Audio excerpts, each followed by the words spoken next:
Retro Hangover, supported via Patreon by listeners like you. We would especially like to thank patrons Lyle McKarns, Ashton Ruby, Randall Quiggle, Tony G, Studstill Smash the Milkman, Katie Quigg, Paul Romalho, Raging Demon, JC, Meagan Caruso, MaskedKeaton, Andrew Liguori, Ozzy Garcia, The Retro Vixen, Adam from The Good, the Bad, and the Backlog, Thunderdome Gaming Society, Dischimera, Jenny E, Rick Firestone, ParallaxPuddles, Soha, Keith Gasper, Dave Jackson, Eric Gess, Kayla Jackson, Nomad from the Retro Wildlands podcast, Ash Event, Alan Bingham, Storm Beagle, Ryan Player 1, and Mike the Rep from Backbreaker Gaming. Your continued engagement and generous donations are deeply appreciated.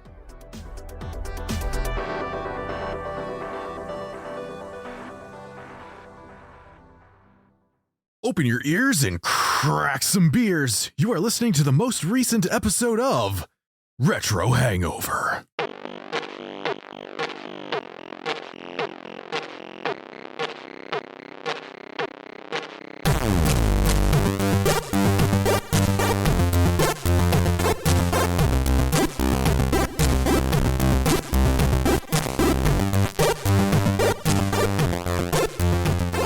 Hello, retro and classic gamers. Welcome to the podcast where we zanily zoom zoomers zigging zebras. This is Retro Hangover. I am your co-host, Chris Copeland, with special guest, MaskedKeaton. And, as always, your host, Shane. He ate my neighborly dick dragon.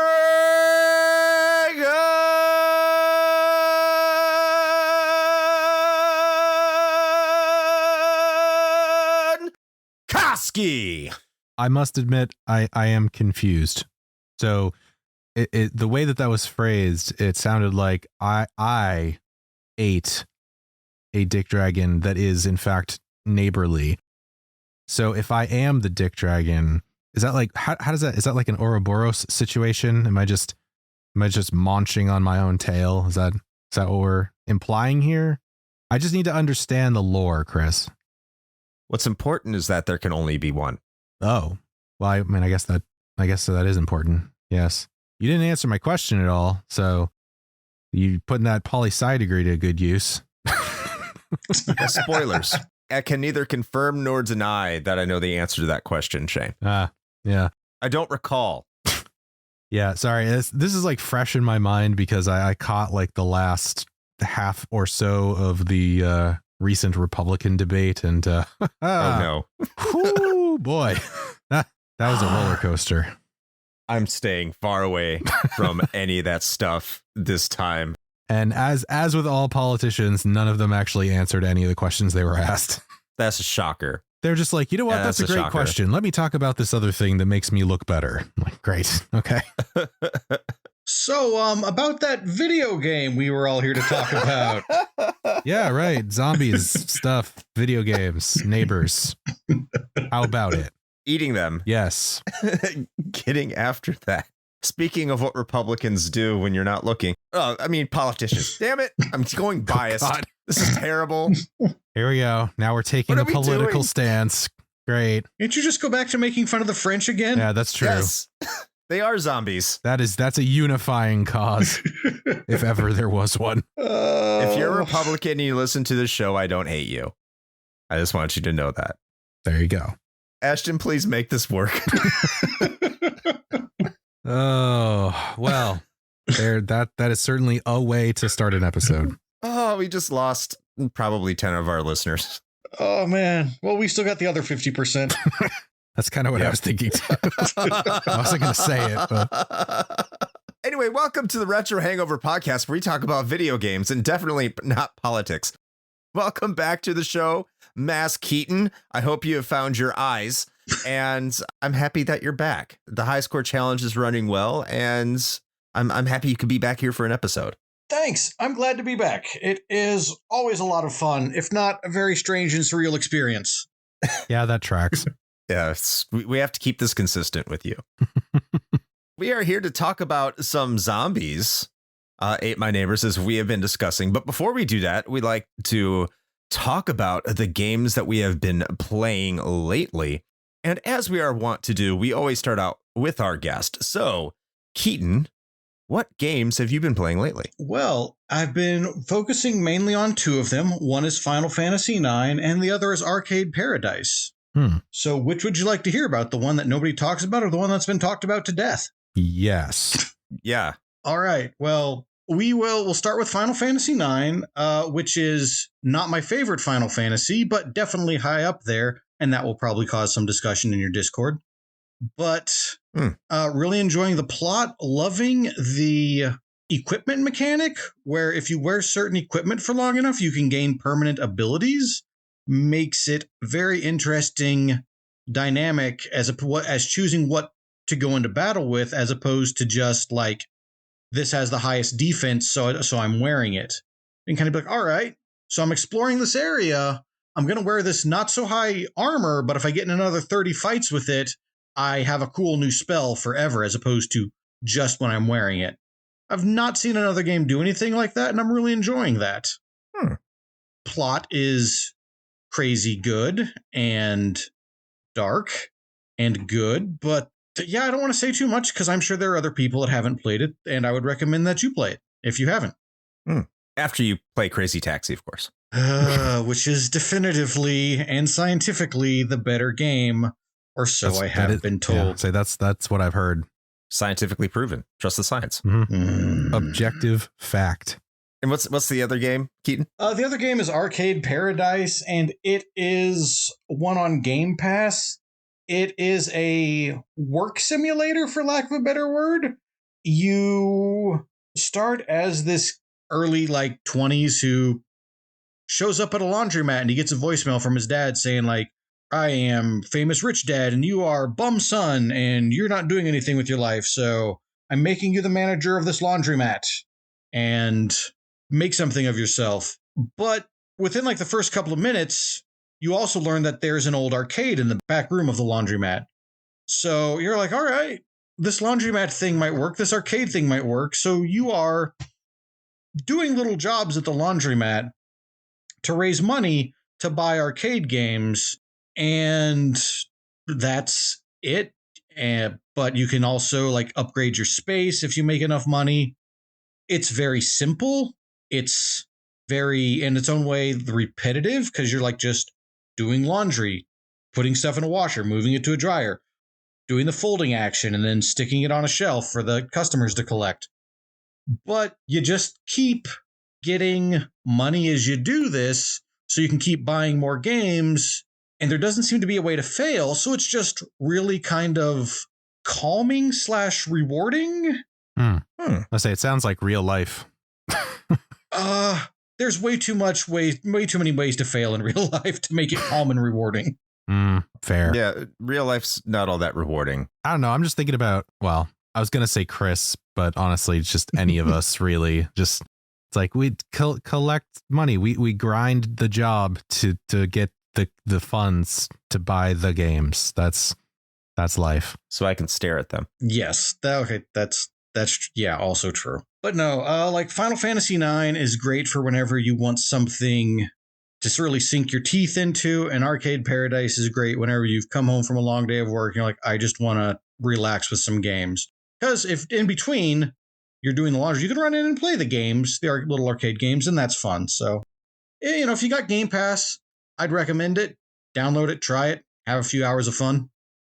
Thanks for the recommendation. I might try that out with my Game Pass. Yeah. What about y'all? Playing anything interesting lately? How about you, Shane? Well, it's not exactly a diverse list, and probably not too different from the last episode, I think. But honestly, it's when I do have some free time to play something that is not related to the show or any other shows I may or may not be involved in at the moment.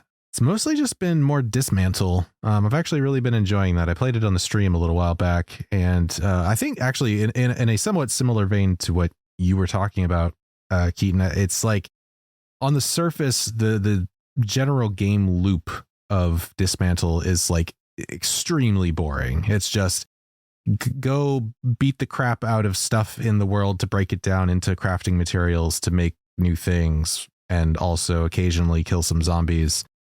Rinse, repeat, at a very base level, but there's something kind of soothing about that. It's one of those like turn brain off and just play sort of games, which definitely have their place.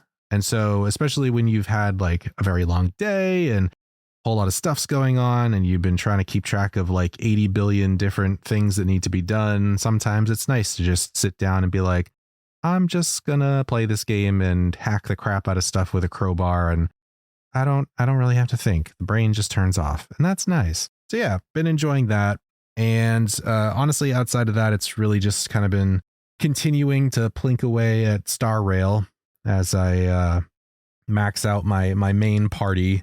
I'm actually close to finally getting that done, which is nice. And I finished up the main story thread, so now I'm just going through and doing the butt ton of side quests and limited time event things and what have you. So yeah, that's kind of been filling up any of the free time that I do have. I against what is objectively better judgment, you know, I went and I think there's a sale going on, at least at the time of recording, on Steam, or at least it was going on. Is the Konami sale still going on? Does anybody know?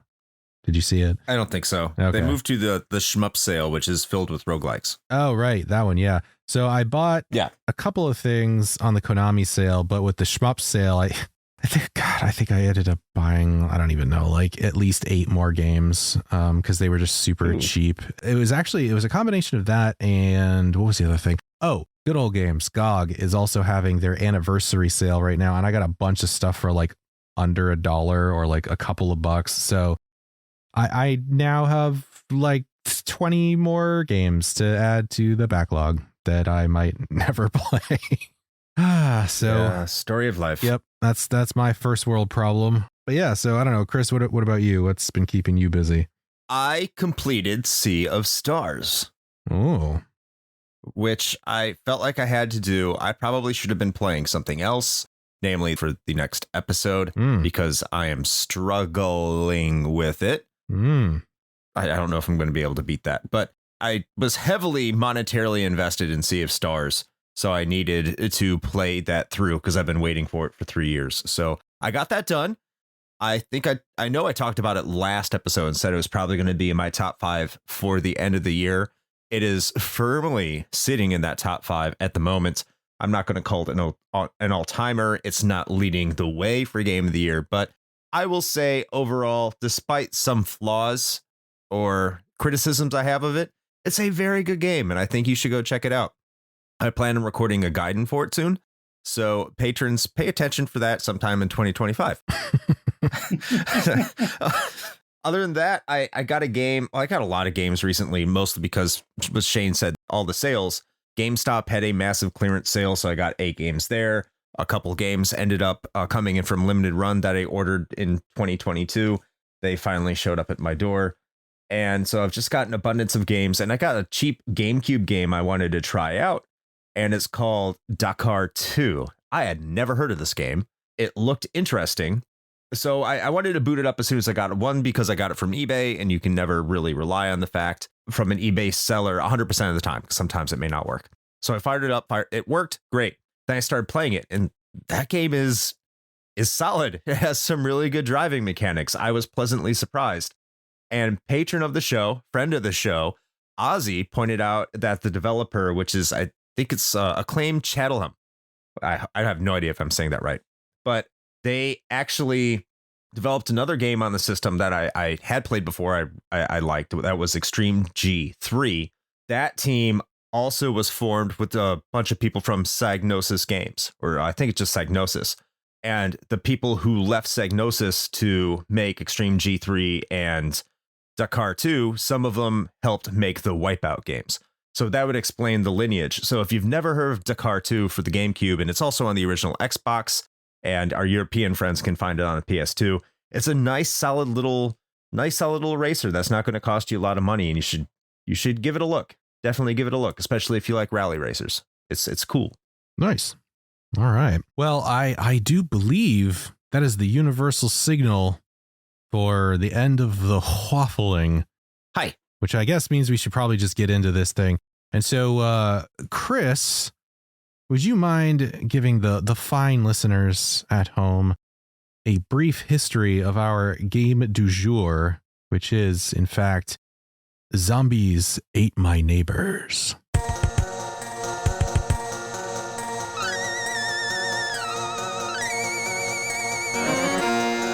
Who doesn't love a good co-op game?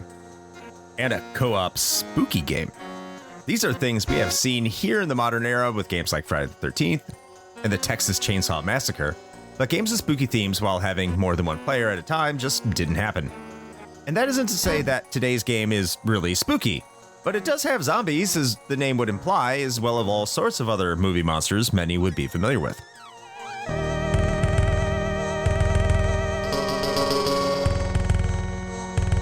Is there really much more to the development of Zombies Ate My Neighbors? Not really. It was developed by LucasArts and published by Konami of all companies, which only really makes sense if you consider that Konami was known for the Castlevania franchise.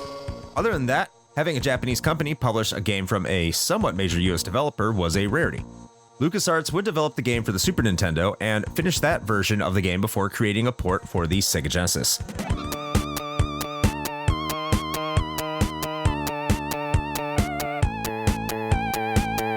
And it was a good thing that they did.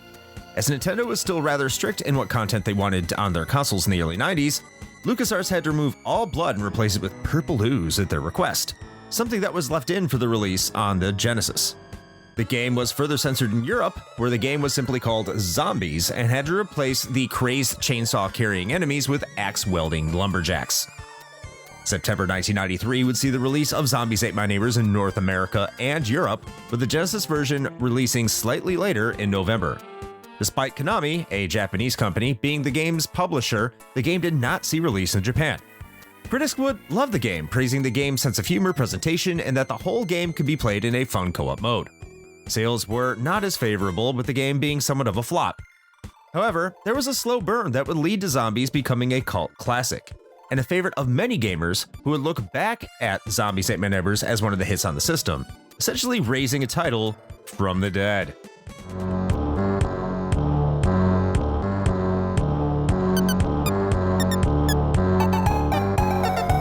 This would lead to ports of the games on the Wii Virtual Console, as well as a remaster or re-release for contemporary consoles in 2021.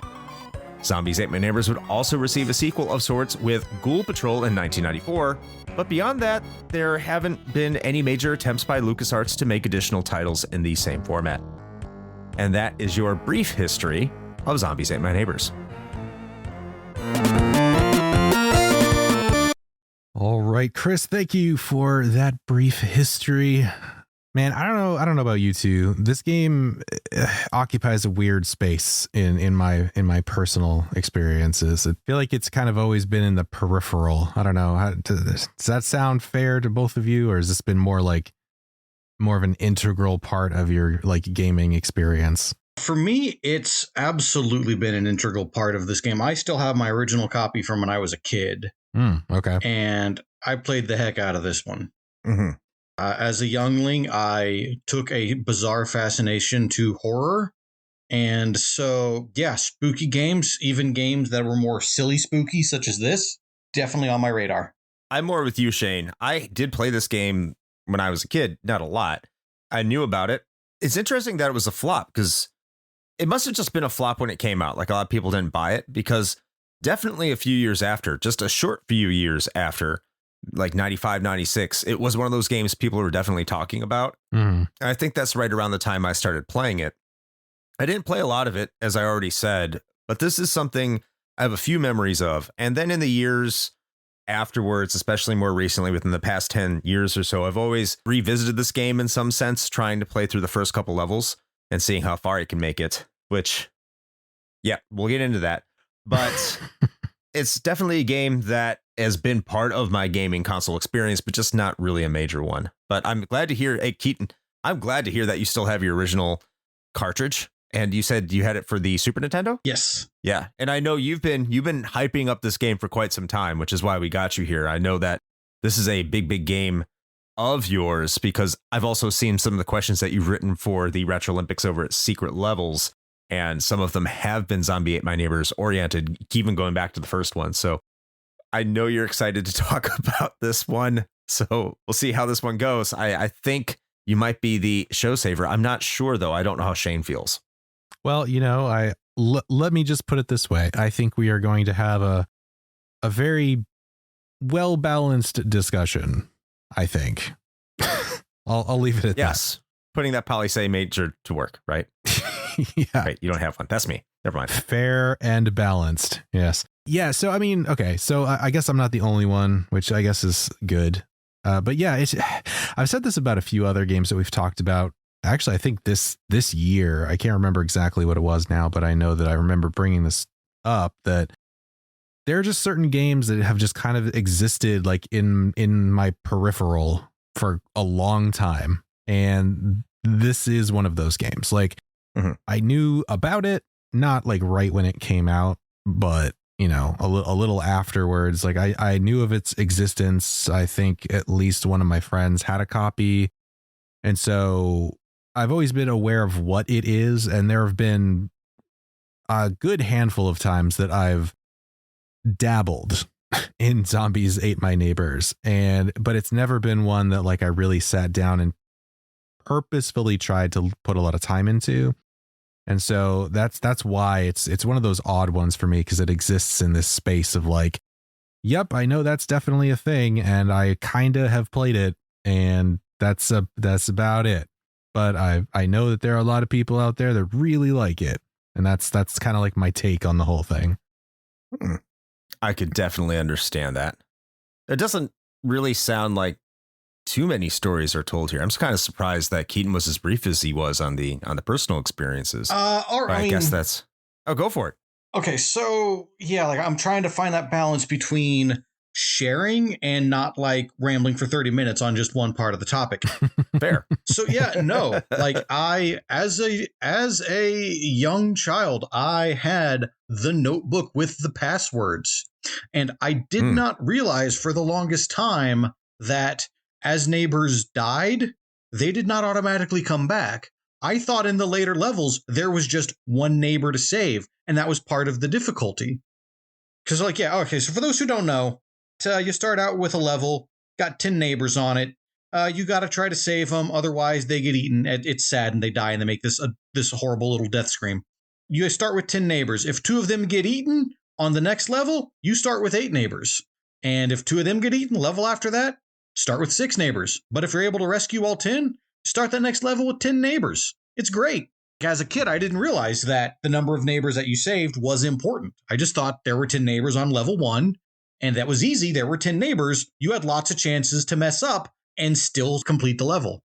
Yeah, then you got to like level 15, and there was only 1 neighbor, and that, it's like, all right, well, you're level 15. It's harder. There's only 1 neighbor to save. No, I didn't realize if you were actually good at the game, you could hit level 15 with 10 neighbors to save.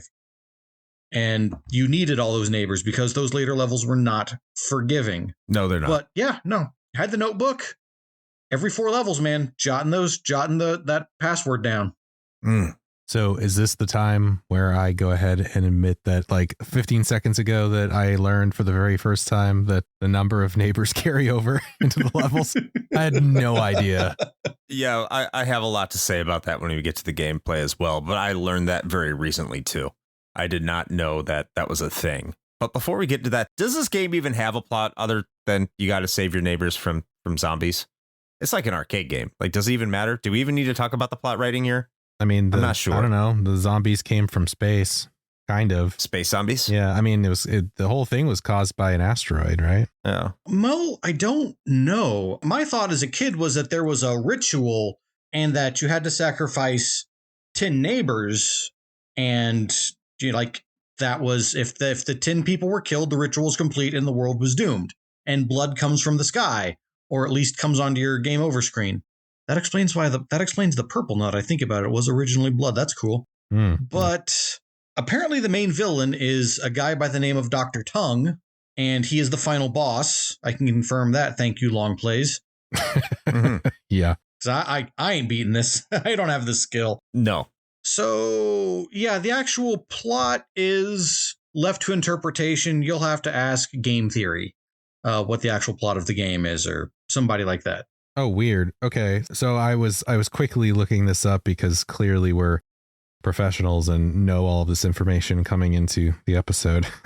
You were just hiding that you were fully prepared, Shane. Don't be so Right, modest. yeah. Well, I mean, I don't want to pat myself on the back or anything, but I know. So according to the very reliable resource that is in fact Wikipedia, the mad scientist Dr. Tongue has created a wide variety of monsters within the bowels of his castle and has unleashed them on nearby suburban areas, terrorizing its inhabitants. So apparently that's it. I actually thought it was a space related thing because there's like one of the earliest levels in the like backyard of one of the houses is a asteroid or a meteor. What is it called when it comes to Earth and the name changes? It's a meteorite. Meteorite. There you go. Meteorite. Yeah. So there's a meteorite like buried into the lawn. And so I was under the impression, having not actually read the plot for this whatsoever, that the whole thing was caused by some sort of weird like space entity or space virus or something, but apparently not. One of the levels, and since this ties into the writing here, great place to put this. All the levels are very cleverly and creatively named, much like you would get from a 1950s movie or kind of a cinnamon roll not cinnamon roll, but cinema roll of, movies that are coming up or how they describe them. I really did enjoy that. But one of them is Mars needs cheerleaders. So how is Dr. Tongue creating a Martian spaceship in his basement? That is a very good question. I don't know. Listen, man, I'm just telling you what I found.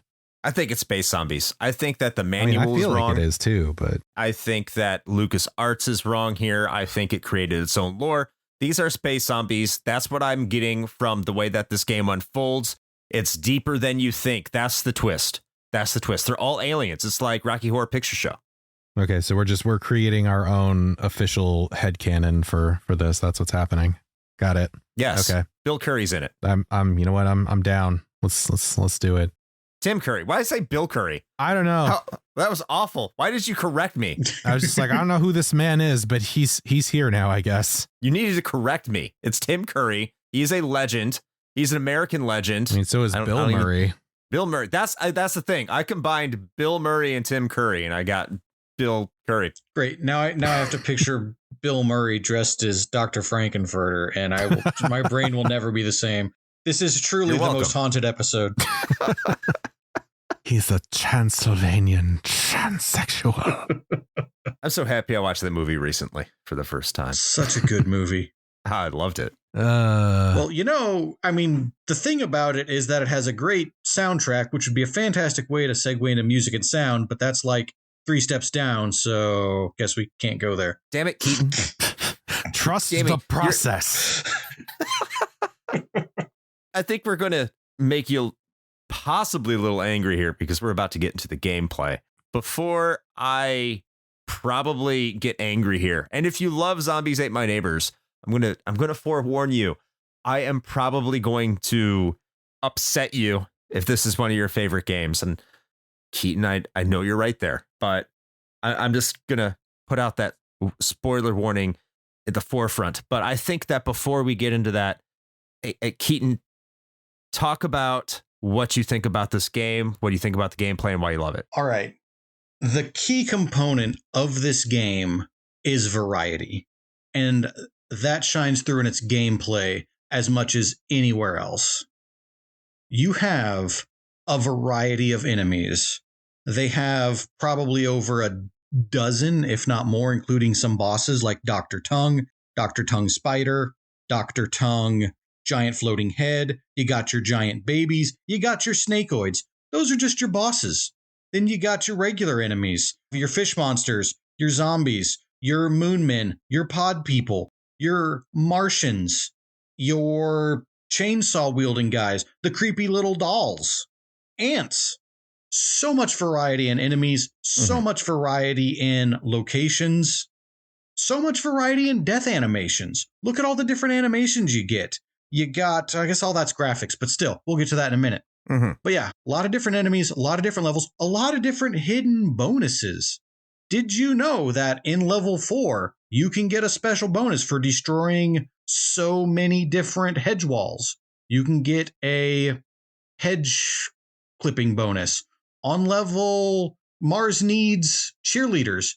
You can get special bonuses for completing enough passes by throwing footballs to the football players. You can even break and destroy the Martian spaceship that is flying around if you throw enough soda into the hole that opens up in the top of the spaceship. You can get a bonus for that. Little hidden things that you wouldn't even know about. While we're talking about variety, every enemy in the game has a weakness to one of the over 24 different weapons that you can have. So keep playing, find out each enemy's weakness. The blob monsters get taken out by popsicles. The evil dolls are destroyed by the soda bombs. Why? Don't know, but it works. Okay. I mean, Wow. I love that reaction.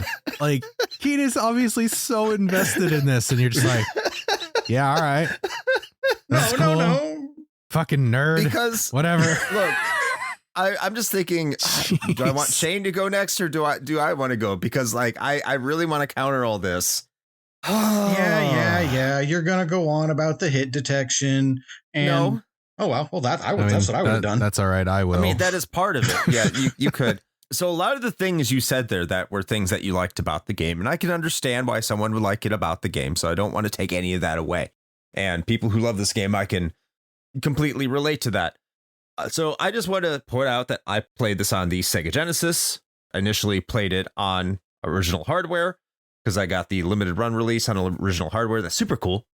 And I also have played it on an emulator because I thought, hey, if I have unlimited lives, I can make it through this game and perhaps see the ending. So I want to do a game genie sheet and see how far I can make it, because I should be able to make it all the way through, right? Because I died when I played it on the system, and I just want to see the ending. So that didn't happen, and we kind of alluded to that earlier, because all your neighbors go away, and once all your neighbors get eaten, then that's also a game over. So where are my frustrations here? So let's get back to the variety. Awesome that there's a lot of variety. Awesome that there's a lot of weapons. However, I think there's too many weapons. And Agreed. you can only cycle through your weapons in one direction. So the more weapons you pick up, you have to continuously cycle until you find the weapon you want. And if you skip it, you have to recycle all the way through. And it's not like the enemies are stopping while you cycle. And you have to figure out which weapon works on each enemy. And all your weapons have limited quantities. And some of your weapons can be locked behind doors with keys that you may or may not be able to find. So you may be put in a position where you do not have the proper weapon to take care of the enemy that is in your way that might eat your neighbor. So Let's put that all aside, because games can be difficult. And this game is more of an arcade game, and this game is more of a high score challenge. Fine. Down with that. Sometimes the game requires a little bit of memorization.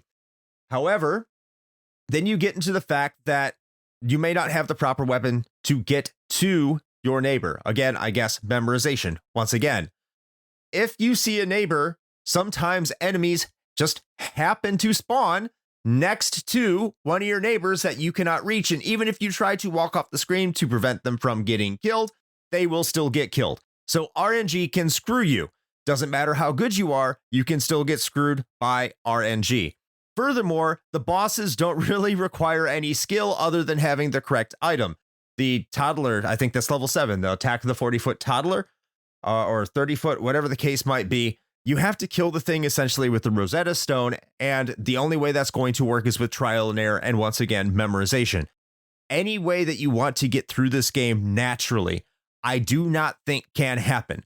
This requires tons and tons and tons of experimentation, and it requires memorization, as I've repeatedly said, and it requires trial and error tactics while going through tons and tons of items that the game keeps throwing at you, which initially feels cool. And I will say it's cool because some of the things you don't know are weapons. But at the end of the day, it just adds another thing you're trying to cycle to in order to find the correct thing in order to deal with the enemies as possible. By the way, fuck the hatchet welding little people. Fuck them. Fuck them hard. Fuck them long. Fuck them straight to hell. But they probably like that because that's where they're from. But all the other things that you said, like you can throw footballs at the football players to get bonuses or throw things in the soda cans, Yeah, that's great. And those are nice little tidbits. Those are great attentions to details. But those are things I didn't even know because I didn't want to try because I was too busy trying to not get killed and save my neighbors from getting killed from RNG. And so I got so incredibly frustrated, like making it to level 17, 18. And by the way, the game gives you passwords. Cool. When you use those passwords, you don't get to keep all the items you collected. You only get your squirt gun. And your squirt gun can't kill shit in the later levels. So you're pretty much forced to repeatedly start at level 1 in order to get through the game, unless you're really, really good and you know where everything is. I just feel like you've been waiting to get all of that out. Oh my God. Okay. I'm sorry. I took up way too much of the show. I wasted way too much oxygen right there. There's my analysis of the gameplay. So on the rage meter. Yes, there's the rage meter in the middle of the show. It's weird, but I'll take it. Okay, Shane. Well, no, I mean, I feel like Keaton deserves a rebuttal. Very well. For the most part, everything he said was fair. But part of that is good mechanics, because I know you're going to argue. Sure. You know, you're going to argue that, well, having to flip through all the weapons to find the right one and possibly pass it is bad mechanic. But no, this is a scary game. And there are a few things in this game that is more terrifying than gotta find the tomatoes, gotta find the tomatoes. Martians weak to tomatoes, gotta find the tomatoes. Crap, I just passed the tomatoes, gotta find the tomatoes, gotta find the tomatoes. In the meantime, you're running, you're dodging. Martians are shooting you. They're shooting cheerleaders. You're being slammed by football players. It's frantic. It's hectic. It's scary. It's what you signed up for. It's what you wanted. You wanted that heart-pounding, pulse-pumping action. That's what you got. I mean, I could see that take. Also, I would disagree that it's pulse-pounding action and more just an exercise in tedium. Oh, like, sure, I was really hoping that the remake would have a weapon wheel, but it didn't, so... Yeah, they put that in Day of the Tentacle. Why couldn't they put that in Zombies Ate My Neighbors? They put Day of the Tentacle in Zombies Ate My Neighbors. Did you find it? They did. Yeah, the long play told me that. Good old long play. Oh man. Okay, so let's see. My thoughts on this. I don't think, unlike some of our other games we've talked about, I don't think I'm as salty as Chris about this. I will say that honestly, I'm less irritated and actually kind of more apathetic, if that makes sense. Ooh. A big reason why this game has always existed sort of in orbit around me, like in my peripheral of video games, has been because all of those times I've sat down to try to play it, I've said have been dabbling, because I really only play for like maybe at most a half hour, and that's probably being generous, in one sitting. And I just kind of I get the sense of like, okay, yeah, I get it. Like I get what this game is doing. It's fine, but like I'm good. And I guess maybe it's very possible that it's a time and place thing, and I think that's very true of a lot of games, especially a lot of older ones from this time period, in that it's a lot harder to appreciate it going back to it than if you had been there at the time. And I think that's kind of the deal for me with this, is that I just it doesn't grab me. Like, and it sounds like it really does, or does for you, Keaton, and that's awesome. And I'm glad that it does that. It's just for me personally, it just doesn't. Like, the farthest I've ever gotten is the baby. Like the first time you encounter the giant baby, I might add, which is another thing I wanted to point out, is that there's some hardcore asset recycling going on. But that's as far as I ever gotten. I think that's like level 8. It's like 7 or 8. I think it's 8. Yeah. Out of 48. Yeah. So I don't know, man. Like it just, I don't know. I don't know what it is. It doesn't do it for me. I think how do I'm trying to figure out how to articulate this, because in a way it almost falls, and it's actually interesting that it's a zombie game now that I think about it, but it almost falls into the same category as Dead Rising for me. And I have gone on record multiple times about why I dislike that game. By all rights, I should totally love that game. I love the zombie genre. I love the style of gameplay. Like that, I should be down with that game 100%. And I'm not, because the central mechanic of the timers. Like the whole game is based around constant timers. And I hate that in any game. It's part of the reason I dislike Majora's Mask. I just don't like being under a timer in a game. I want to have time to do my thing and explore and play the game at my pace. I don't want the game telling me how to play. That's why I don't like that game. And in a way, even though they're not explicit timers, they're still kind of timers in a sense, right? Because every level right from the get is like, you better haul ass and find all of these neighbors, because if you don't, you're basically making the game even more difficult for yourself in later levels. Not that you might know that, like I didn't. And so I guess that constant sense of urgency does not jive with me. And I think that's a big part of it. Some people really like that because it's a motivator. They're like, okay, I gotta do this, and I gotta do it before they get eaten. And all right, I gotta find everything, and I gotta navigate this maze. And like, that's a huge motivating factor. And that's fantastic. For me, it's like a total 180 where it's just like, oh, you're forcing me to do this, and I can't explore the level at my own pace because I will screw myself and probably lose. Yeah, I think I'm out. So there are definitely some mechanical things that we can chat a little bit more about that I think Chris kind of touched on already that I'm not a huge fan of. But I think just the real crux of the issue for me is just the core gameplay of Zombies Ate My Neighbors is just not compelling to me. So I think that's a big part of it. So I will say this after all my ranting and raving, which I still stand by. And this is where I'm going to disagree with you, Shane. If you play this game strictly for high score purposes, I think it's fun. Mm-hmm. It actually reminds me a lot of Robotron 60. No, not Robotron 64, but Robotron. Right. Except there's a lot more hazards.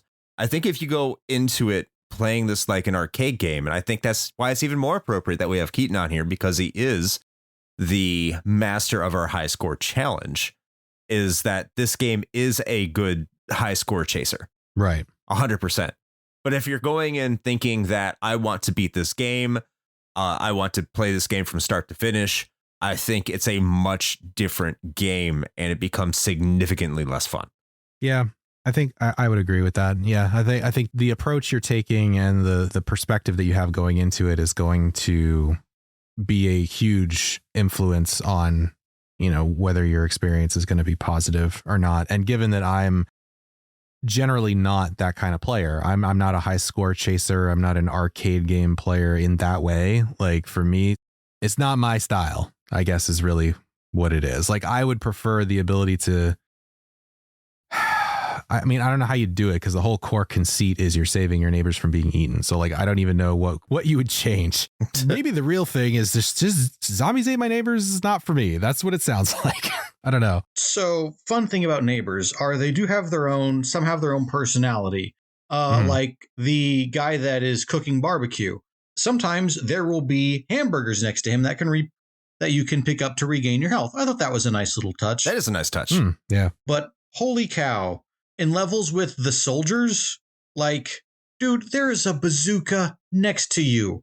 Pick it up and fire it at the zombie. Don't just stand there. You are a soldier wearing like a helmet. If nothing else, headbutt the zombie. Fight back, dude. I can't do it all for you. I can rescue the baby. I don't expect a baby to fight a zombie.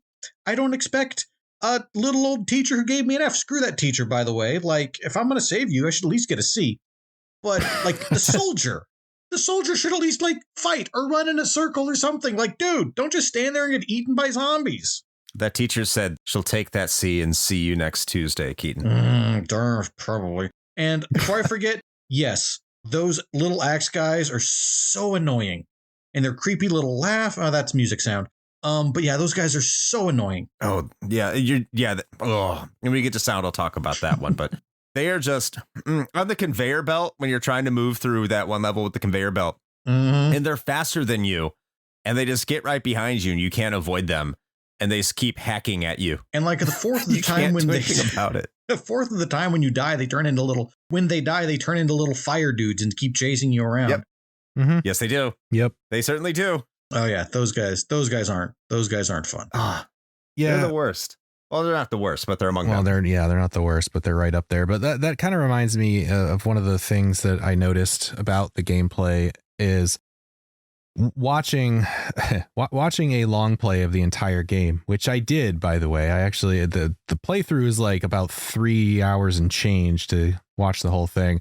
I watched it on 2x speed for the record, but one of the things that really stood out to me is that it's less about engaging the enemies and more about just avoiding as much as humanly possible. That's what I did in the first couple stages. Absolutely. Yes. Yeah. And that carries through all 48 stages for the most part, of just like, unless you have to kill something, like to save a neighbor who's about to get eaten or they're in your path, like just dodge around as much stuff as you can. And that seems to be like the strategy. And again, that just doesn't fit with how I like to play games. Like, I'm a boomer shooter guy. I see enemy, I like to shoot face. Like, so the fact that the better way to play this game is, you know what, conserve those limited weapon resources you have and just try to avoid as much stuff as possible. It's just, it does not sit right with me. I don't know. I actually really like that. I got annoyed when you had to bring out the weed whacker to go kill those weeds that kept on springing all the fucking spiny weeds up. Yeah. Which now we can get to the hit detection, because that is, I swear there was a path. I could swear there was a path, but I kept getting hit.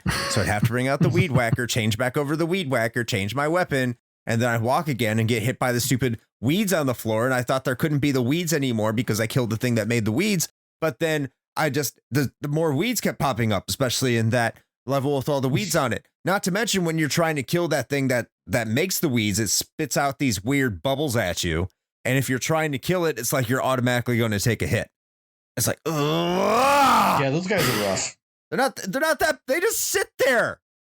And all you're trying to do is walk up to it with a weed whacker. And it feels like 40% of the time, it's like Sex Panther weed whacker. 40% of the time, it doesn't work. You just walk up to this fucking giant weed and you're like, I'm on top of you. And if you move any forward, you get hit by it because it recognizes that you ran into it. And then if you try to reorient itself, it throws bubbles up in the air. And one of them is guaranteed to hit you no matter what you do. Because if you back up, it's making more little weeds that you have to walk onto and take damage. So fuck those things. Fuck your Sex Panther weed whacker. I hate that level. You know what? I'm going to be honest. I did not expect you to be this salty about this. This is not salt. This is like lemon zest in the eye. There's no salt here. Oh, not bitter. Oh, okay. All right. But back to the original point, he brings up a great part of the uniqueness of the game. Yes, it can recycle sprites, but that level is like almost wholly unique. There's only one like that. There's not a lot of monsters. There's just a whole bunch of weeds, and you start out with a weed whacker, and you just get to explore, going around. It's a very explore. Yeah, I guess. Yeah. Thankfully, there's radar to kind of tell you where everything is. That radar is a lifesaver. Mm-hmm. Yeah, it is. Yeah, radar's great. I don't know. What's the difference when the radar flashes and when it's solid? Do you know what I'm talking about? I do, and I thought that was just a factor of like graphic limitations. I honestly don't know. There might be a difference. I don't know. No, I don't either. Well, so going back to, because we clearly haven't complained enough yet. So no, yeah. By the way, Keaton, it's your efforts to keep things fair and balanced are very admirable. I appreciate that. So, okay, on one hand, I totally get the variety thing, right? That's cool that there's so many different weapons. And again, I feel like a lot of this goes back to that mentality that we just don't have anymore. And that is, if you're going to, as a kid, you've got what feels like unlimited time, right, to do these things. And something like Zombies Ate My Neighbors, it came out at a time where most people didn't have just this embarrassment of riches as far as video games go, right? Nobody had a 800 game Steam backlog like some people. And so it was very likely that this was your only game or like one of maybe a handful, right? So you had way more time to sit down and really just get get into the weeds with a game. You know, it's like why I've said multiple times, like why I am good at Contra 3 is because I played it a ton when I was younger. And I feel like that's kind of the same deal here of like, if you were to get super invested into this game and play it over and over to get better at the strategies of each level and memorizing the layouts and all that stuff, figuring out the enemy's weaknesses, that variety of weaponry, I could totally see why that would be a boon. You'd be like, yeah, this is awesome. Like I have all these things to experiment with and can find out what works and what doesn't. And on paper, that sounds fantastic. In practice, at least for me, again, like it seems almost overwhelming because I'm just like, okay, I've picked up these. I have like 15 different items. I don't really know what they all do. I don't know if one's going to be more effective than the other. And also most of them don't feel like they hit all the time, going back to that hit detection thing. And so like, it feels like too much, you know, but then that's coming from the perspective of like, I'm expecting to just go into this, sit down and just kind of know what I need to do without too much friction.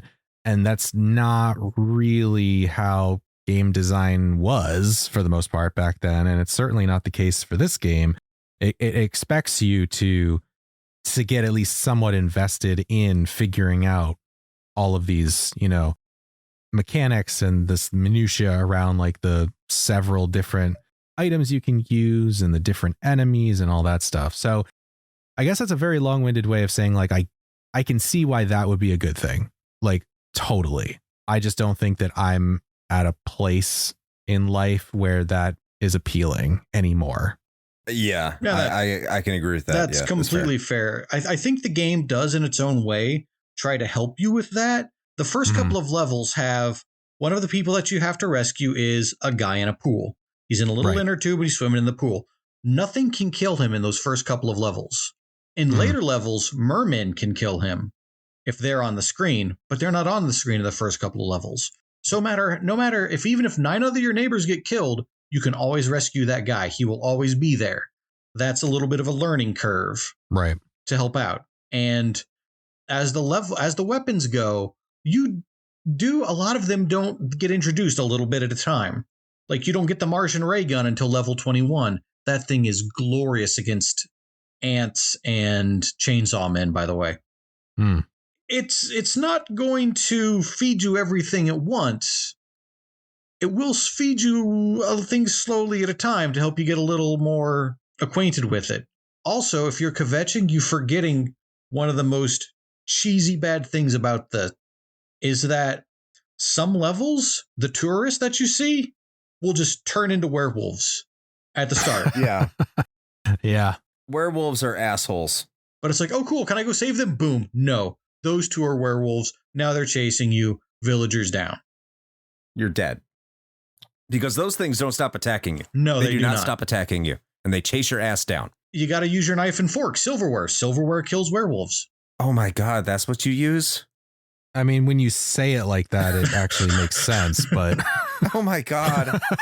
Oh my God. Also, why can't the weed whacker cut through hedges?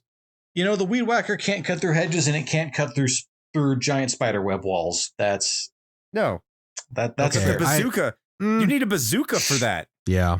I mean, I could listen, realistically, if it's an actual hedge, a typical weed whacker's not going to really cut through that very well. So I can give him a pass on that one. Spiderweb, I don't know. Bazooka's going to do a lot more damage. I mean, yes. Than what it does. Yeah. Oh, I forgot the best personal experience. What's that? Oh, what is it? What you got? So we were talking about, we haven't, since none of us, wait, you two hang out with each other all the time. Why don't you play this co-op? It's a good question. I don't know. That's a very good question. Okay, so when I was a kid, I was playing this with my buddy Tim, and there was one time, one of the potions that you can find in the game is a mystery potion. It can do a variety of different effects. It can turn you into a ghost, and that's which lets you walk over water and you can't get hurt. It's nice. You can turn into a giant monster. It can refill your health. It can drain your health, but it can also turn you into a zombie. your skin turns green and you just start walking around. You don't have control of the character anymore because your character is temporarily a zombie. And if you come across a villager, you will kill them as a zombie. But one of the few times I got to play this co-op, Tim drank the potion, Tim turned into a zombie. And the other zombies were surrounding Tim. And I go to save him, and I start hurling the soda bombs at the other zombies to kill them, not realizing, did not know that as a zombie, you take damage from the weapons that if another player attacks you. So I ended up killing zombie Tim completely by accident. And again, it's like another one of the really small, cool things. Your friend can turn into a zombie and your attacks can hurt them. Things you find out the hard way. I'm glad that you're here to point out these things because I never noticed. Mostly because I probably didn't spend enough time with it. But it is really cool that there is this level of like attention to detail that's present. I do appreciate that. And some of that is going to sort of dovetail off into our discussion about like the presentation and stuff, because I said this. What, Chris, do you remember what I said this about recently? I said that there was a game we were talking about where my take on it was I like the idea of the game. Like I like everything about the game except playing it. And I remember. I can't remember what that was, but yeah. And I feel like that's kind of where I'm landing with this game for the most part is like everything about it in theory. I like this is something that I should totally be into, and I'm just kind of not. So, but I'll talk a bit more about that once we kind of transition into that next topic. That's the way I feel about Dark Souls. So if you guys ever do a Dark Souls episode, let me know. Oh, don't worry. It's happening. It's happening rather soon. Honestly, that's probably part of the reason that Chris didn't come over to play Zombies Ate My Neighbors, because he came over to play Dark Souls and then he was like, I'm never fucking doing that again. I'm still trying. We'll talk about that next time. I'm the one that talked him into playing it. So yeah. Anyway, I think we've beat up on this gameplay quite a bit. I'm glad. I was going to ask about co-op. I don't think either myself or Shane has played co-op. So nope. Thank you for sharing that experience, because it sounds like co-op would be a lot of fun. It definitely sounds like it would be. And that's where a lot of this fun is. So Yeah, sure. actually, I have a quick question about that. So Keaton, in your experience, does co-op make this game easier or harder? Because there are some games where playing co-op like somehow obtusely makes the game more difficult to do. I think, and it's been 30 years since I played co-op. I think, so the only thing I remember is the time I accidentally killed my friend. I want to say that it's probably more difficult because I don't think it split screens. Which, oh, interesting. No, it doesn't. It doesn't. So then, yeah, that's anytime you've got two players in a game that you're supposed to explore and it doesn't split screen, yeah, you're going to have a bad time. Like, co-op works great for things like Contra, where you're just go right, keep going right. But anything where it's like, hey, I wonder what's over here, unless your buddy's like, oh, I want to go over there too. No, your friend's in the lower left corner. Suddenly he walked behind a wall. Now he can't get out. It's a mess. Gotcha. Didn't this game come out after Toe Jam and Earl though? Dates are not my thing. No, I'm just thinking because Toe Jam and Earl did exactly that. There is that's we're not talking about that game. Yeah, Toe Jam and Earl was great. Indeed. I guess this is the signal, though, to move on with our topics. So now it is the time to talk about this game's graphical presentation. And Shane, how about you kick this one off? How did this game look, and what version did you play? So I played the Super Nintendo version because I was the Nintendo boy back in the day. So that's what I would have played it on. I actually do, now that I think about it, I think it's funny because I actually do have a physical copy of this game, but I played it on emulator anyway. Go figure. But yeah, I played the Super Nintendo version, and not really for the most part, just in general, like I've always really liked the style that they went with for this game. Like I really dig it. Like they were trying to go for that late 1950s, early 1960s, like pulp sci-fi / horror like theme. And I think they really nailed it. Even right from the title screen, just like it looks like it should be on like the title screen for some B horror movie from like the early 60s or something. And it's awesome. So I really, really like what they did. And it's for the most part pretty consistent throughout as far as that goes. Like even the types of enemies that you're facing are pulpy type stuff, you know, like we were talking about. You start with the zombies and everything, but then you kind of expand out into friggin' everything. Werewolves, some mummies, you've got the tentacles from Day of the Tentacle in there, a whole bunch of interesting stuff, aliens, body snatchers. So I do think that this game really is a love letter to that era of cinema, specifically centered around that boom of the like sci-fi / sort of almost cosmic-y horror kind of stuff that was going on then. And so, yeah, no, I think it's still, again, it's pixel art, so it holds up really well. So for the most part, I'm actually really generally impressed with how this game kind of presents itself. I don't really have too many notes as far as things I think could improve. So I played the Genesis one. I have played the Super Nintendo one in the past. This is actually my first time playing the Genesis one because I did purchase a Genesis copy.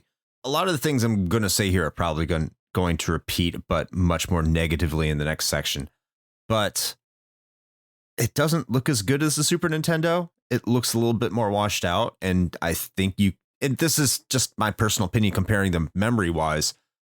I think you can tell that the primary version of this game was for the Super Nintendo and the Genesis was more of an afterthought and a port. The difference with the blood and censorship isn't immediately noticeable. I know I said in the brief history that like, oh yeah, we get blood in the Genesis version, but that's only for when you get a game over from what I could tell, and nothing really beyond that, at least in terms of any sort of major significance. So in terms of the graphics, they're for the most part identical, but the Super Nintendo version definitely edges it out. That being said, yeah, it is pixel graphics. It is 2D sprite work. I just feel like even on the Genesis, this is kind of a step behind. I think there are games that look better than it. Whereas in the Super Nintendo, I don't want to say it's stand outish, but it's definitely a good game. Now, I will say in both versions of the game, which is very impressive, is you do get a lot of enemies on screen at the same time. And from what I remember, there's no slowdown, really. Even when you have the big baby sprite that just kind of zips all over the place, like just like having a seizure or something all over the backyard. But no slowdown there. There's just a lack of frame of animation, but the characters move very smoothly. The enemies move around very smoothly. No slowdown. I can appreciate that, especially in an era where there was a lot of slowdown when things got busy. So hats off to LucasArts for that. And just because it doesn't look as good on the Genesis doesn't mean it looks bad. It's just, it's not something you would show to everybody for the power of the system. I think the same could pretty much mostly be said about the Super Nintendo, as good as I do think it does look.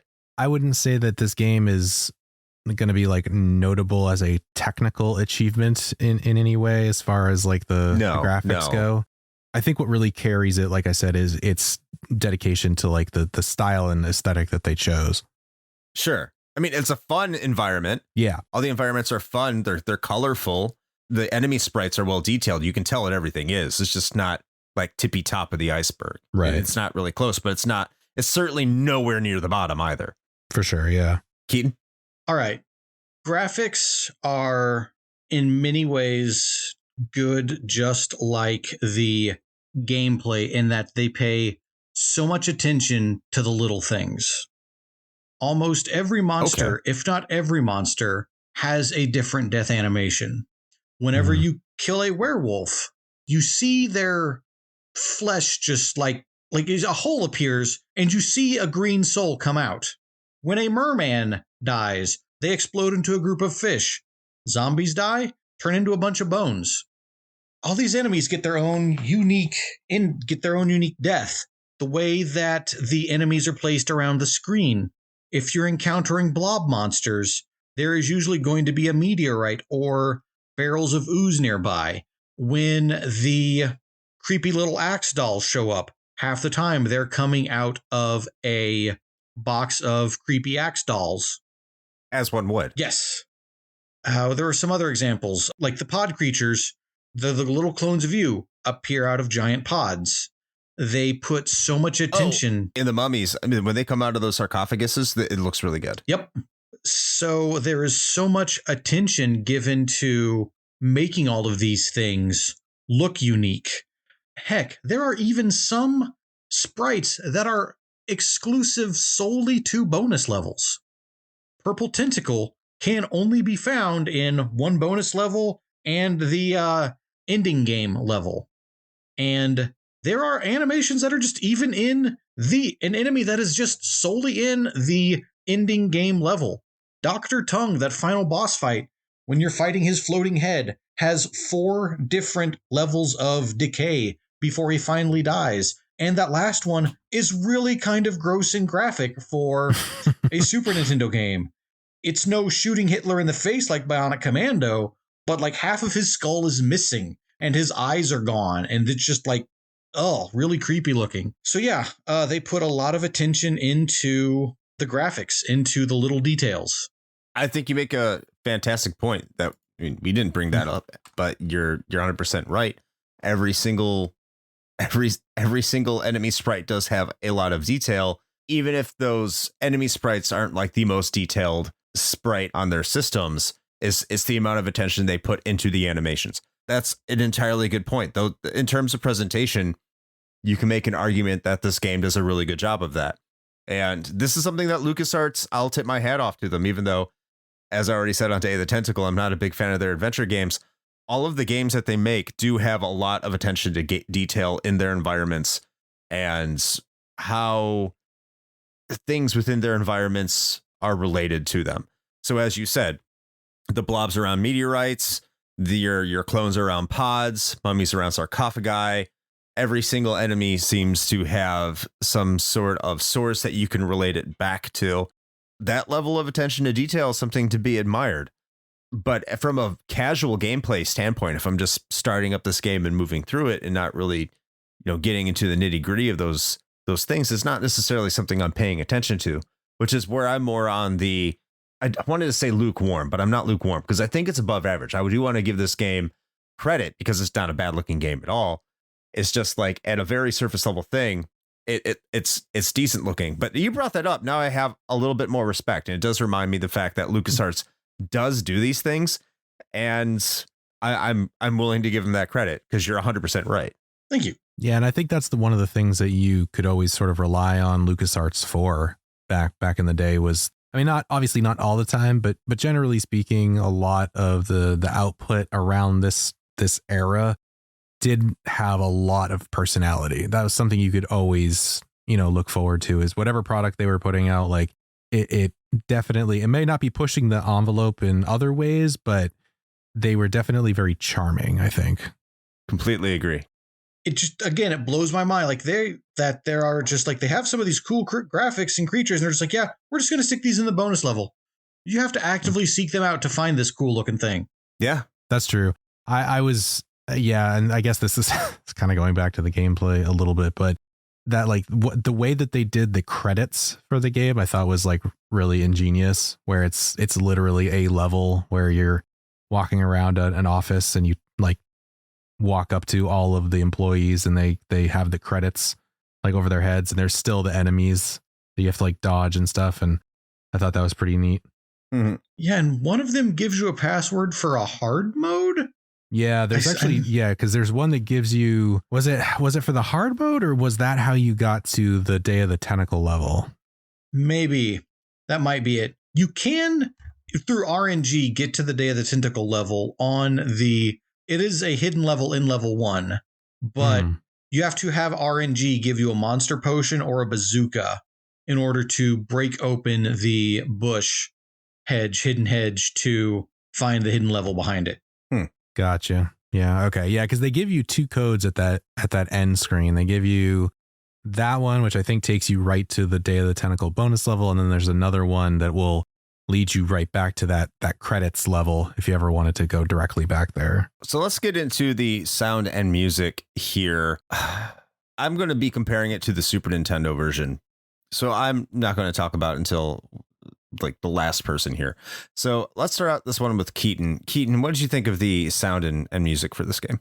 The music is, again, like as someone who played it a lot growing up, the music has stayed with me my entire life. All of the soundtracks, I know, like you can just start to hear it and it's like, yep, that's from Zombies Ate My Neighbors. As far as setting and mood goes, I think it tends to do a good job. That opening tune, whenever you boot it up, is pretty eerie. And the other tunes seem to have a good blend of action to them that keeps that high energy feeling going. I'm not, as a person, I'm not much of a musical guru. I'm no Rick Firestone, that's for sure, of Pixel Project Radio. Shout out. I mean, but then who is really? He's gotten so many shout outs recently. Yeah. This is like his third straight episode where he's gotten a shout out, by the way. Well, then hopefully for people him. are paying attention and going to listen. You reached your quota, Rick. That's it. Now you have to become a Patreon if you want any more. He is. He is. Oh, well, in that case, yeah. Guys, go listen to Pixel Project Radio. But the soundtrack has stuck with me in the same way that a DuckTales soundtrack will stick with you or a Mega Man soundtrack will stick with you. It's really catchy. It's iconic. As far as the actual sounds go, they are very definitive. Sometimes they can go a little overboard. The creepy laugh of the dolls will send chills down your spine because you're like, crap, now I got to deal with those dolls.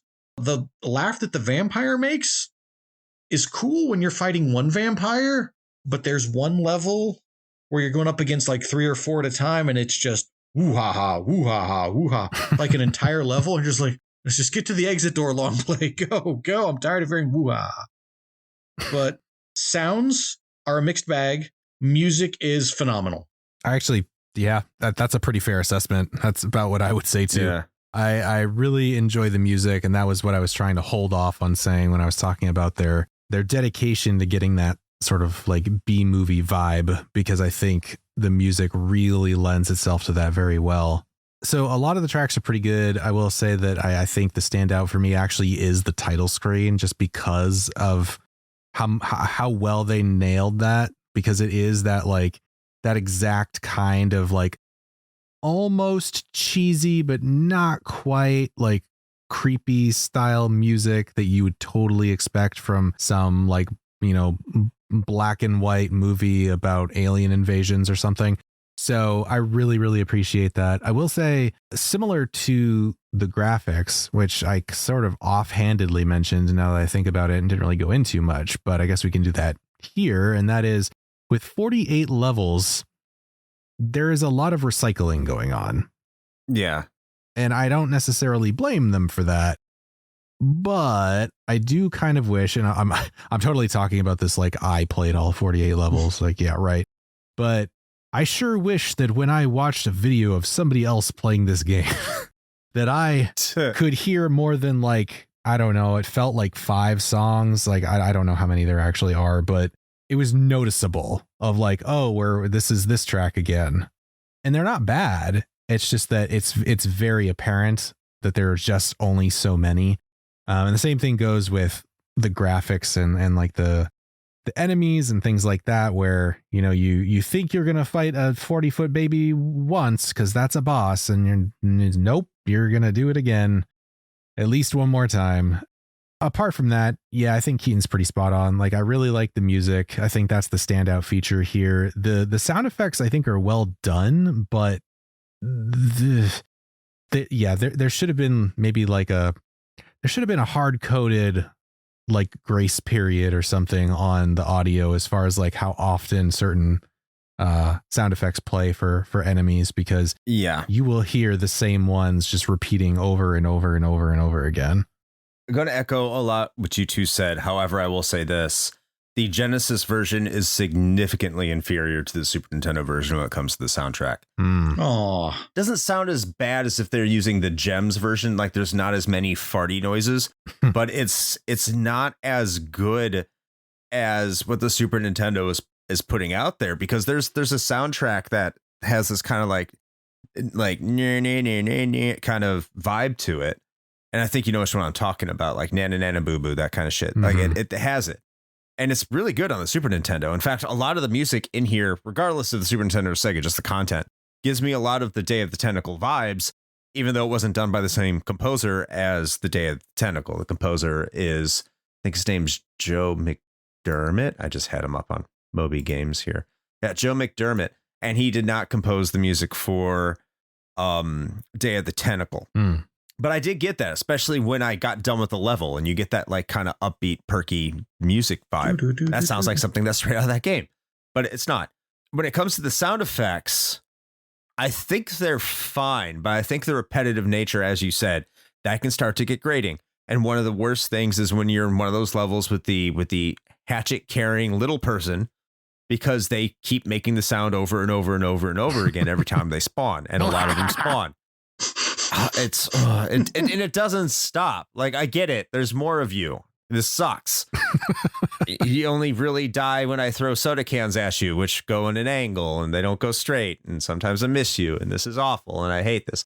But aside from that, like the sounds that keep coming over and over and over again are fine. The sounds that happen when your neighbors die are fine. But there's sometimes when those sounds can get muddled with another monster making a sound, which is what I had in a couple levels.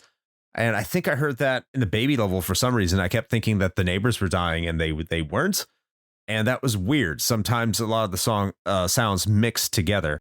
So I think that's overall, like if I'm sitting here and I'm just going through the presentation alone, because what I talked about with the graphics, I'm talking about with the sound direction as well. If you're going to play this game, if you're really wanting to sit down and play this game, you don't have access to like the remasters on modern consoles, go play this game on the Super Nintendo. The Sega Genesis is far inferior to the Super Nintendo version in terms of presentation. And yes, there are reasons for that. And that's not me being a Super Nintendo homer, because I did buy the Sega Genesis version, but play the Super Nintendo version because it's superior in all of the audio visual departments.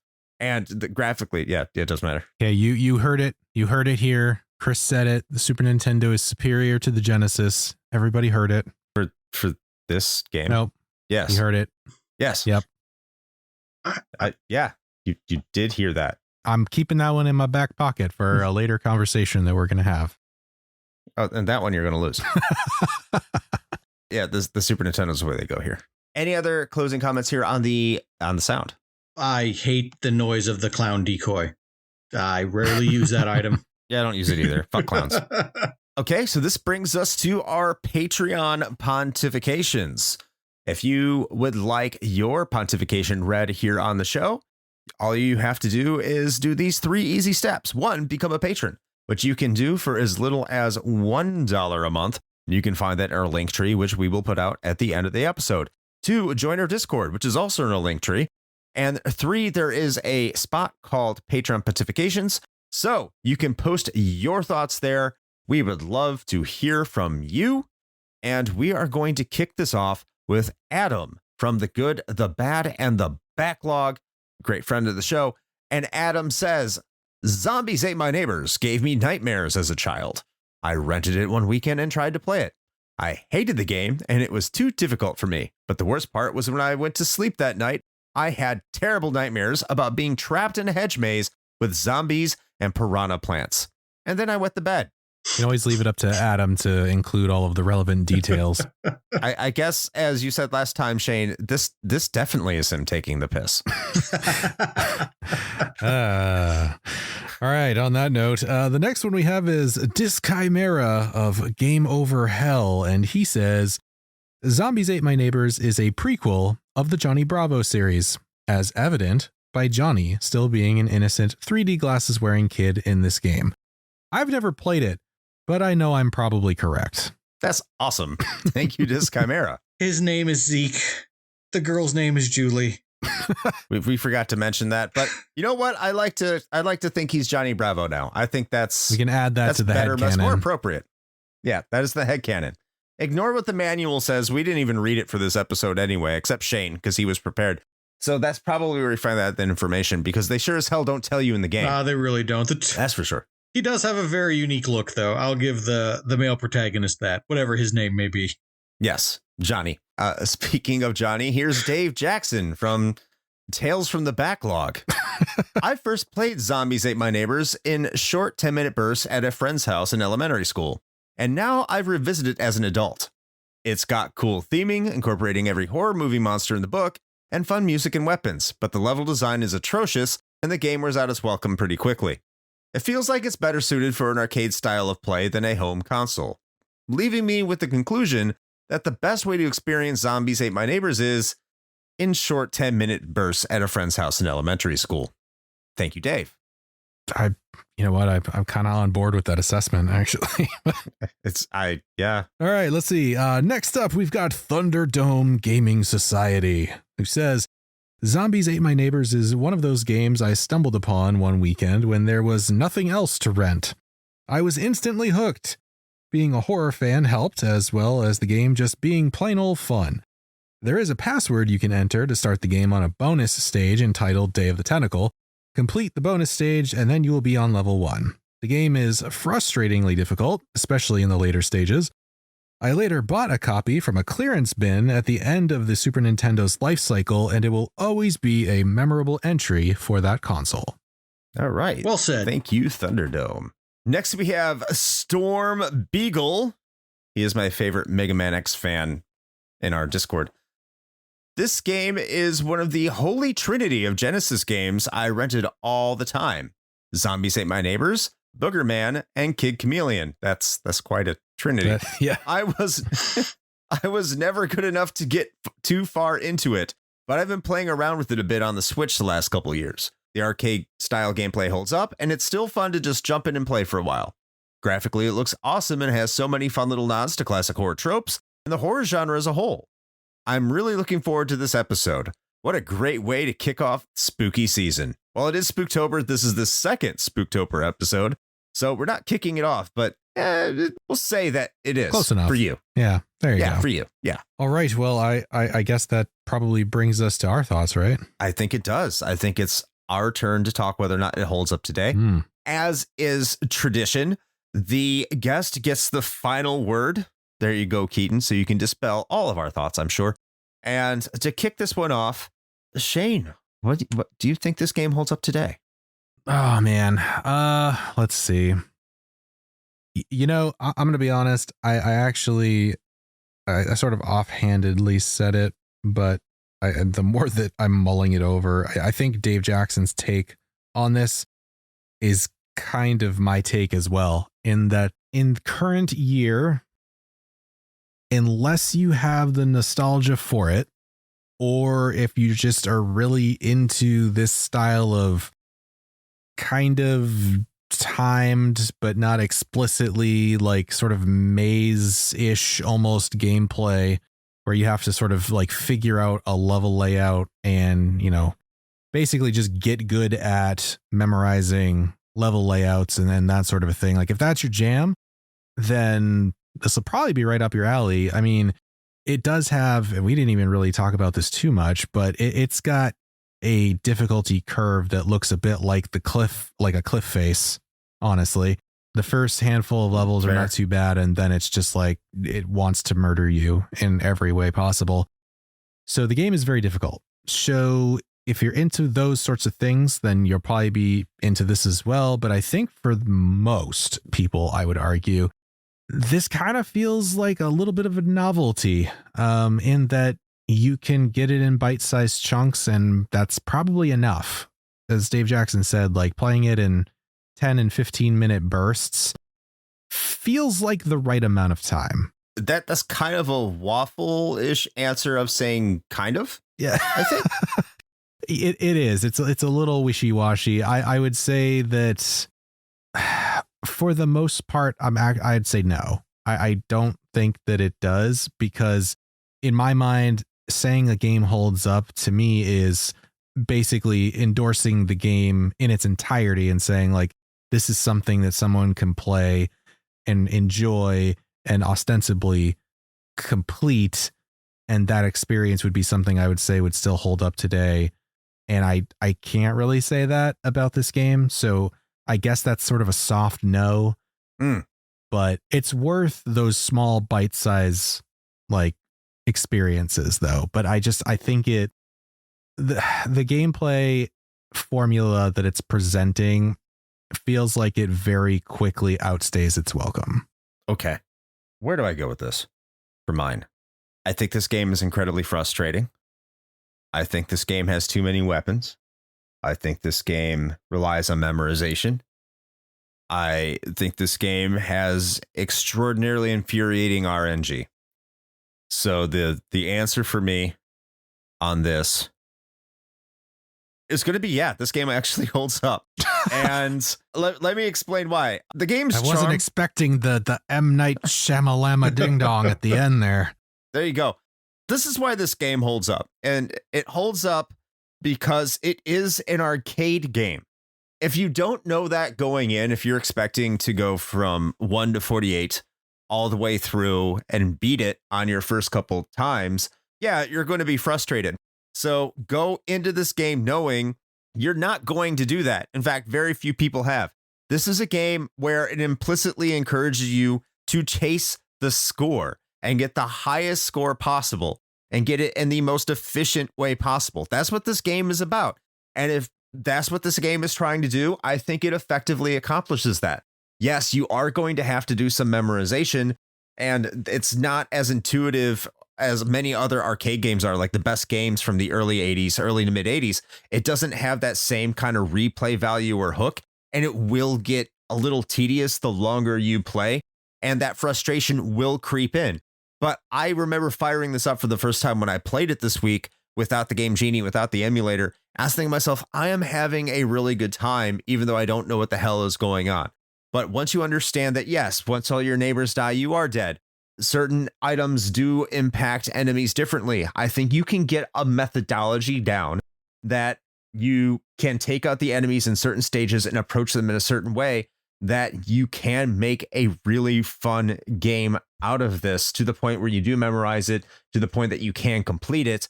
But as long as you just approach it from, I'm trying to get a higher score than last time, this is a game that I think anyone can play, because it is simple. The controls are simple. The execution is simple. The concept of just rescuing your neighbors in order to get out of level is simple. So I will say 100%, even though it pissed me off and it frustrated me and I get extremely angry, and I'm still angry just thinking about it, Zombies Ate My Neighbors is a game that holds up. Go ahead, Keaton. Yeah, what Chris said. No, all right. So I like to use video games as food metaphor. A lot of people these days treat video games like fast food. You pay, what was it, like $5 for 8 games on Steam, Shane? Or less, yeah. So you go out, you get a bunch of random games, and, it might be good, might not be, you don't know, you only paid $5 for it, you're just going to eat it. But this game is like one of those 72-ounce steak challenges that you have. You got to know going in that if you just try to eat it all and digest it as quickly as possible, you're going to choke on it. That's what this game will do. It will cause you to choke if you just go running in looking for a quick meal.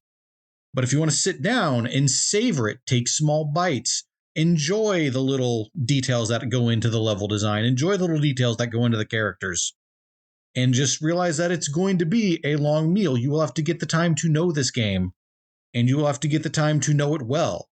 But yeah, if you do that, you will enjoy it. And honestly, if you just want to grab it and play it for 30 minutes, it'll be a fun meal too. So yes, it holds up. Oh yeah, absolutely holds up. Hell yeah. Depends on what you're looking for. If you're looking for a big challenge to try to conquer, holds up for that. If you're looking for just a quick, fun session, just to have a little fun, kill some time, it'll do that for you too. Awesome. Also, now I'm hungry. It's like sushi. It's an acquired taste. Yes. But once you have the taste, it's you don't want anything else. Rare split decision, though. Normally we are in pretty good agreement about these things. But me and Shane diverged here. So there you go. Split in a way that I was not expecting, too. I know, right? Because I showered this game with love. Yeah, for sure. Like an hour and a half prior to this. So there you go. Well, I suppose that brings us to the conclusion of our discussion about Zombies Ate My Neighbors. And as we are wont to do... You got one. There you go. I did. I got one. I'm getting them every so often. I get them in where I can. We of course first want to thank our most esteemed guest. So, MaskedKeaton, thank you for checking in and sharing your thoughts on Zombies Ate My Neighbors. I think you brought a fantastic perspective to this episode, and it's always fun chatting with you. So thank you for coming on by. Oh, you're very welcome. Thanks for having me. I was glad to share my memories and experiences with this game. It deserves all the love it gets, I think. And sometimes it needs help getting that love. And that's what you're here for. Yeah. And speaking of things that you may be there for, is there anything out there on the internets or maybe in the real life, the meat space, I don't know, that you would you'd like to plug, that you want to let the people at home know about? Well, I just got done doing an episode for Retro Hangover. Oh, nice. I heard they're pretty good. I think so. I heard they suck. It's always a critic. Yeah, so every month we do a Discord, pick a video game, and some of our people try to get the high score on it for the month. And it's a lot of fun, and there's prizes, and you should hop on in and show why you're the best at Wild Guns, or Zombies Ate My Neighbors, or whatever we do next. I also record some episodes for Secret Levels podcast. I do some retrospectives there called the Librarian episodes. If you like this podcast, I think you'd like Secret Levels. It has that same saltiness going on. Just give a shout out to my crew over there and my episodes in particular because they're fun. Other than that, yeah, go grab just a random podcast or YouTube channel that was mentioned in the Patreon's pontifications and give one of those a listen. They're all good stuff. They're all good groups. Absolutely. All right. Well, and as far as we are concerned, if you are hearing this right now, then that means you found us. So congratulations. First of all, hopefully you didn't end up here by accident. But if, I don't know, if you did, maybe it was a happy accident. Maybe it was a Bob Ross situation. Who knows? Or a wet dream. Yeah, or that. It could be that. You might be trying to listen to podcasts while going to sleep, and maybe that's what happened. In that case, you're welcome, first of all. And, maybe you want to stick around for a bit, maybe you like what we do here. So if you want to check out everything that the show has to offer, apart from just this here audio massaging your brain cave, then you can do that. And not only can you do that, we facilitate that. We make it easy. You just got to go to one place. It's Linktree. Just head over to Linktree/Retro Hangover. And you can find buttons, lots of buttons that come to, buttons. Who wants the button? You'll come to this show here. It'll bring you to our YouTube channel, perhaps the Patreon and the merch store if you'd like to support the show in such a fashion. And we also have our socials and, of course, the Twitch. I almost said Twitter. I don't know why I said that.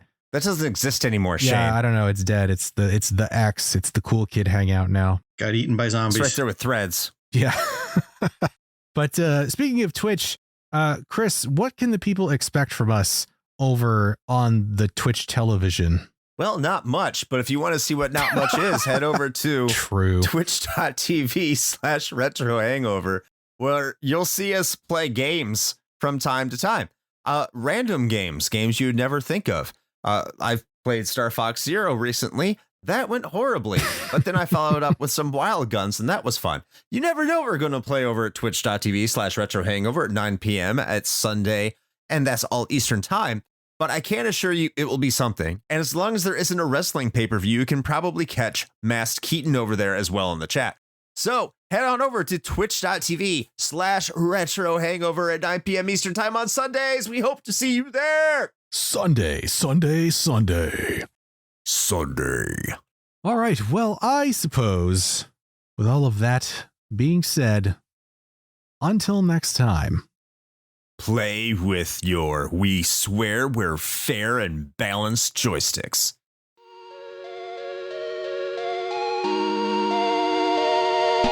Shane here with a quick message. The one rule Chris and I have always gone by regarding advertisements is this. It has to be something we use and can personally vouch for.